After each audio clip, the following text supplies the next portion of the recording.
千百年来，弥勒菩萨的化身、布袋和尚的传奇，在这悠悠天地间诉说着人世的苍茫和美丽，穿越着千年僧寺的钟声，一如既往地演绎着古老的传承。在佛教中，弥勒从印度所来，到中国后演化成了唐末奉化的布袋和尚弃次。据说，在唐末的一天清晨，奉化长汀村前的江中水声大作，波涛轰鸣，滚滚江水犹如张牙舞爪的巨龙呼啸而来，奔腾而去，大有一泻千里不可阻挡之势。村民张重天正在田间劳作，他在江边生活了半辈子，见惯了春汛的洪风浊浪。然而令他感到奇特的是，在低沉如牛吼、震颤如雷鸣的波涛声中，好像有一缕飘飘悠悠的仙乐从高渺的宇宙深处传来，在波浪之间回荡。更让张重天惊奇的是，深浊的江水之中居然漂浮着一朵从未见过的莲花，硕大无比，通体金黄，似乎放射着奇妙的光芒，散发着淡淡的馨香，不是顺流而下，而是逆流徐徐地向上游飘来。张重天不相信自己的眼睛了，使劲闭了闭，然后再睁开。虽然金莲花不见了，可是在金莲花消失的地方，他看到了一捆柴草，而柴草上竟然躺着一条赤条条的男孩。面对灭顶之灾，小男孩却浑然不知，好像舒舒服服地躺在摇篮里一样，呼呼大睡，陶醉在甜美的梦乡。张重天没多想，赶紧用耙地的长柄橛头将柴捆扒拉到跟前，一把把小男孩抱了起来。不可思议的是，他刚刚抱起孩子，那捆柴草便散开，没了踪影。而怀中的那个孩子好像早就知道会被他从洪水中捞起来一样，冲着他咪咪发笑。张重天看那孩子圆头大耳，生相端庄，不觉爱不释手，抱回家中与妻子窦氏商量，认为这孩子大难不死，必有后福，就决定把他收养下来。后由与长汀村隔溪相对的岳林寺的闲旷禅师取名弃次。小弃次不但长得富态，而且是个福星，他天真活泼，俏皮好动，给张重天夫妇带来了无穷的欢乐。更为神奇的是，自从领养了弃次，多年来未曾孕育的窦氏又喜得一女一男，当然这也是张窦夫妇行善积德的结果。弃次从小就常随父母到岳林寺拜佛，还与寺院里的罗汉圣僧像称兄道弟。稍长，他和村里的小伙伴便常到寺里嬉戏。弃次似乎对岳林寺高大的建筑、恢宏的佛殿、巍峨的佛像产生了强烈的吸引力，同时也受其父母礼佛的潜移默化的影响，从而使得他对佛教产生了向往。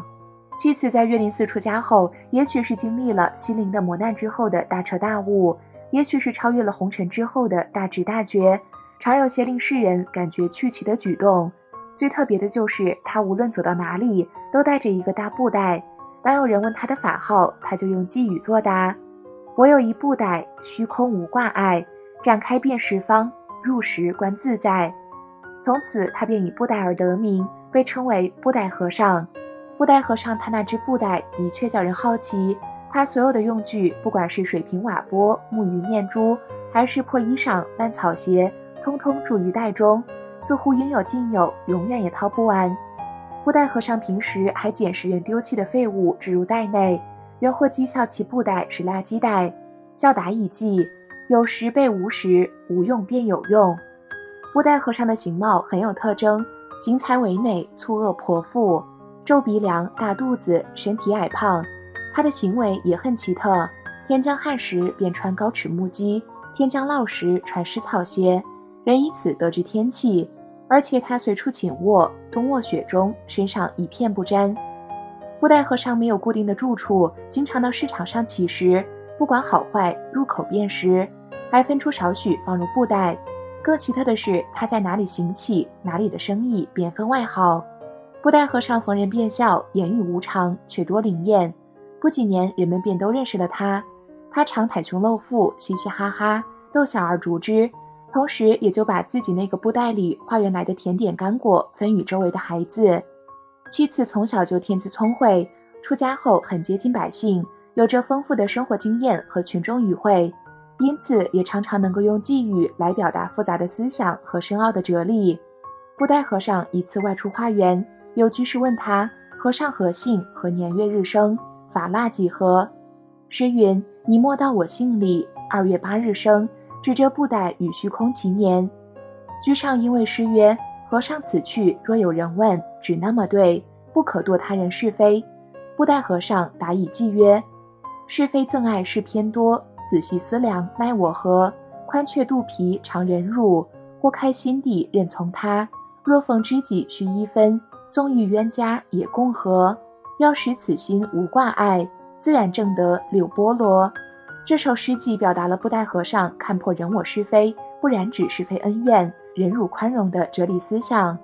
其中是非憎爱事偏多，仔细思量奈我何，告诉我们世事纷繁复杂，人与人之间往往会因为见解和自身修养水平的不同，对于不符合自己心愿的人产生怨恨心理。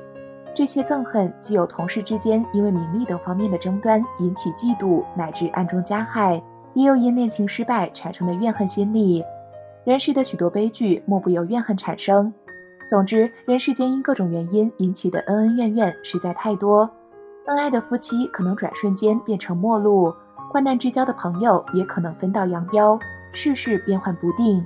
对于人世这么多的是非恩怨，布袋和尚却不去计较分别，因为他已经将世事看得很淡了，所以有爱时不洋洋自得，恨来时亦坦然处之，时刻以平常心来对待，是非憎爱自然也无法左右自己了。后面的几句诗记告诉人们，为人心量要大，对他人过分的言行要学会宽容对待，即使对那些曾与你结怨的冤家，你也应当以宽容之心对待。天长日久，那些冤家会从你的宽容中幡然醒悟，对自己错误行为感到羞耻，他们会对你倍加尊敬。作为修行之人，应当具备忍辱宽容的心量，就是俗世中人，这也是一种必备的基本修养。如菜根谭中说，处事让一步为高，退步即进步的章本，待人宽一分是福，利人是利己的根基。这两句话是对忍辱宽容思想的甚加注解。其实我们在平日生活中，若能够不计个人恩怨，以责人之心责己，以宽容之心待人，你最终就会得到别人的理解和宽容。布袋和尚在本纪中告诉人们，为人处事应当具备的态度，对待知己之人也应当讲究分寸，若过分亲密，时间一长也会由亲变疏。对于冤家对头，也不必整天咬牙切齿，适当学会以和善的态度来与他们相处，你会发现他们对你的态度会明显改善，久而久之就会与你和睦相处了。人只有放下世间的是非爱憎，才能不受这些问题的困扰，从而能够在与人和平共处中悟道成佛了。布袋和尚性格乐观诙谐，宽容大度，随遇而安，席地而卧，能不气不恼地笑对一切欺辱羞骂，从来不计较，而且还能世人吉凶，无不灵验，所以人们也都非常喜欢他，便称他为欢喜佛。后梁真明3年，妻子端坐在岳林寺的一块磐石上，口中念了一个偈字：弥勒真弥勒，分身千百亿，时时是世人，世人皆不识。说完微微一笑，勃然而逝。继此圆寂后，轰动了佛教界，人们才忽然明白，他就是当来下生弥勒佛的化身，不过是世人不识罢了。于是许多寺院在塑弥勒菩萨时，便按他的形象塑造弥勒菩萨。其此为人所重，不仅因为其形象的奇特，更因为其思想的超脱。他留下的诗迹不多，却都富有特色。他作有一歌，强调只有心才是最真实的，是十方世界最领悟。出家人只需腾腾自在，闲闲无为，不用分别繁盛，不用执着经论，与禅宗的风格一致。妻子的大度和布袋成为一种宽厚包容的象征。他有一偈：老拙穿衲袄，干饭腹中饱，不破好遮寒，万事随缘了。有人骂老拙，老拙只说好；有人打老拙，老拙自睡倒。剔唾在面上，随他白干了。我也省气力，他也无烦恼。这样菠萝蜜，便是庙中宝。若知这消息，何愁到不了。在我们纷繁复杂的尘世上，总有一些人整天无事生非，今天道东家的长，明天说西家的短，仿佛除了他本人以外，人世间没有一个完美的人。这些人不只是评论别人的不是，有时还会搬弄是非，挑拨离间，使本来关系融洽的人因挑拨而心存隔阂。不仅如此，他们有时还会无中生有地捏造事实，以诽谤他们看不惯的人，使人每天处于他们的造谣重伤之中而不能自拔。对于这些是是非非，大多数人通常会采取以牙还牙的方式来报复对方。这样一来，你可能因发泄了心中的不满得到一时之快，但同时也增加了对方的憎恨之心，他们也会以同样的方式报复你，使你因此受到更大的伤害。也有的可能会因双方互不相让，这使本来很小的矛盾不断激化，最终造成人们都不愿看到的悲剧。人若是不能忍受一时之辱，往往会做出过激的行为，既伤害了别人，也给自己带来了莫大的痛苦，造成得不偿失的后果。这种以怨报怨的方式，不但不能使是非恩怨得到有效的化解，反而会使积怨越来越深，久而久之便会造成严重的后果。与其两败俱伤，倒不如采取忍辱宽容的态度来对待这些无中生有、诽谤别人的人。布袋和尚强调要大度宽容，不要计较人世间的是非憎爱，要宽却肚皮，豁开心地，只要度量大，心胸宽，遇到冤家也能与之和平相处，甚至还能由此悟道成佛，证得六度。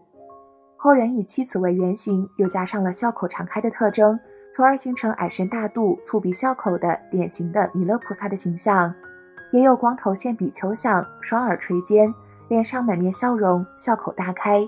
身穿袈裟，袒胸露腹，一个按着一个大口袋，一手持着一串佛珠，乐呵呵地看着人们的大肚弥勒菩萨像。弥勒菩萨在笑什么？为什么笑？也给人们留下了丰富的想象空间。古往今来，许多文人墨客针对弥勒菩萨肚大过人、笑容满面这两个特点，写下了不少语言诙谐、饱含哲理的楹联，点拨人生，给人们留下了有益的启迪。